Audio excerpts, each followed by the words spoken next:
আসসালামু আলাইকুম ওরহমতুল্লাহি ওবারাকাতু। অনেকের খামারে প্রাপ্তবয়স্ক চীনা হাঁস থাকার পরেও ফিমেল এবং মেল চীনা হাঁস একে অপরের সাথে মিট করে না। যদি এরকম সমস্যা আপনাদের খামারে হয়ে থাকে তাহলে হচ্ছে এই ভিডিওটা আপনাদের জন্য। আর এরকম যারা চীনা হাঁস পালন করেন তারা ম্যাক্সিমামই হচ্ছে এই সমস্যাটার সম্মুখীন হতে হয়।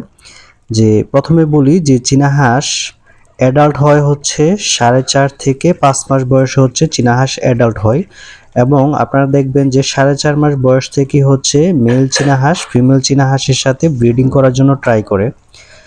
যদিও সেটা প্রপারলি ব্রিডিং করতে আপনার সময় যে হচ্ছে 6.5 মাসের মতো সময় লেগে যায়। একদম অনেক সময় দেখবেন যে আমরা যখন চীনা হাঁসের ডিম বসাই, প্রথম চীনা হাঁসের ডিম প্রথমবার যখন ডিম দেয় সেগুলো বসানোর পর হচ্ছে অনেক সময় সেই ডিমগুলো ফুটে না। কারণ হচ্ছে সেই ডিমগুলো হচ্ছে ভালোভাবে বীজ আসে না, যদিও আসে অনেক সময় সেই বাচ্চাগুলো দুর্বল হয়ে মারা যাওয়ার সম্ভাবনা সবথেকে বেশি থাকে। তো এটা আসলে হওয়ার মূল কারণ হচ্ছে যে প্রপারলি হচ্ছে ব্রিডিং করতে পারে না। হচ্ছে আপনার 6.5 মাসের আগে, 6.5 মাসের পর থেকে যে ব্রিডিংগুলো করে সেখান থেকে হচ্ছে 100% বীজ আসে। এখন অনেক সময় দেখা যায় যে আপনার 6 থেকে 7 মাসের উপরে যে চীনা হাঁসগুলো আছে এরাও হচ্ছে ঠিকমতো ব্রিডিং করে না।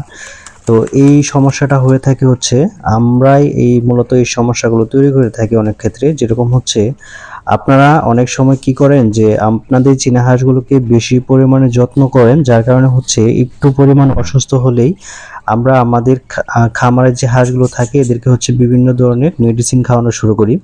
বিশেষ করে হচ্ছে আমরা অনেকে না জেনে হচ্ছে আমাদের চীনা হাঁসগুলোকে অ্যান্টিবায়োটিকটা ব্যবহার করে থাকি।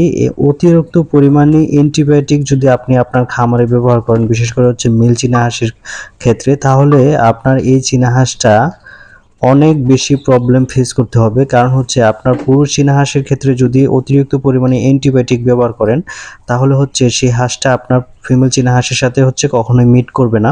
সেটা অনেকটাই হচ্ছে এই সমস্যাটা দেখা দেয়। বিশেষ করে হচ্ছে আমি আমার খামারে এই প্রবলেমটা ফেস করছি।